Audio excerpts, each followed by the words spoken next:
Sa Taytay Rizal, dalawang lalaki ang inaresto dahil umano sa pagnanakaw ng motorsiklo. Ang depensa ng isa sa kanila, hindi raw niya ninakaw kundi hiniram ang motor at ang isa naman, nadamay lang daw. May unang balita si EJ Gomez. Sa kuha ng CCTV sa isang subdivision sa Taytay Rizal noong Lunes, kita ang dalawang lalaking sakay ng motorsiklo. Kasunod nila ang lalaking nagtutulak ng isa pang motor. Maya-maya, ipinarada niya ito sa gilid ng kalsada at saka sumakay sa umaandar na motorsiklo. Ang tatlong lalaki, sospek sa pagnanakaw ng dalawang motorsiklo na dala nila. Nagsumbong daw sa pulisya ang may-ari ng isa sa mga motor na residente ng barangay Bagong Nayon. Yung victim, pinark niya yung motor niya along Sumulong Avenue. Then he discovered na nawawala yung motor niya nung kinumagahan.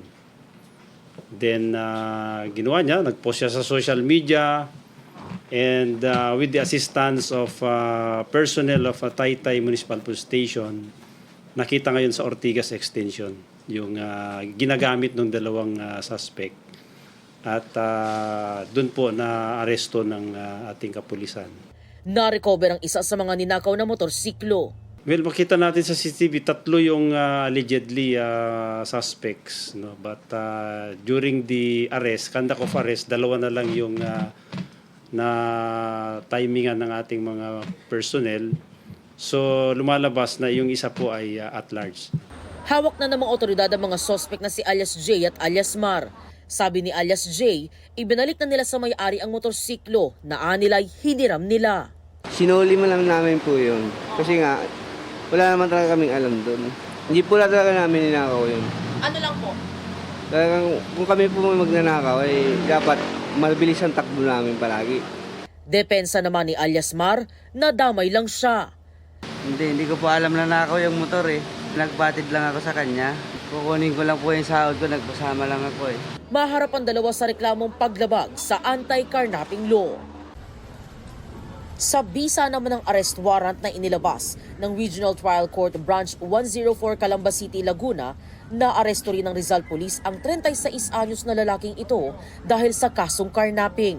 Nadakip siya ng mga otoridad sa barangay San Roque sa Cainta, Rizal, umaga nitong Lunes. Ang sospek kasama raw sa listahan ng most wanted carnappers sa Calabarzon ayon sa pulisya. Yung suspect, inamin niya mismo na yung sa kaso na kanyang ginawa, kinarnap niya yung sasakyan. Then, yun nga, pinailan ng ating complainant yung suspect ng carnapping case. Walang pahayag ang suspect na nakadetain sa Criminal Investigation and Detection Group ng Laguna. Ito ang unang balita. EJ Gomez para sa GMA Integrated News. Kapuso, huwag magpapahuli sa latest news and updates. Mag-iuna ka sa balita at mag-subscribe sa YouTube channel ng GMA Integrated News.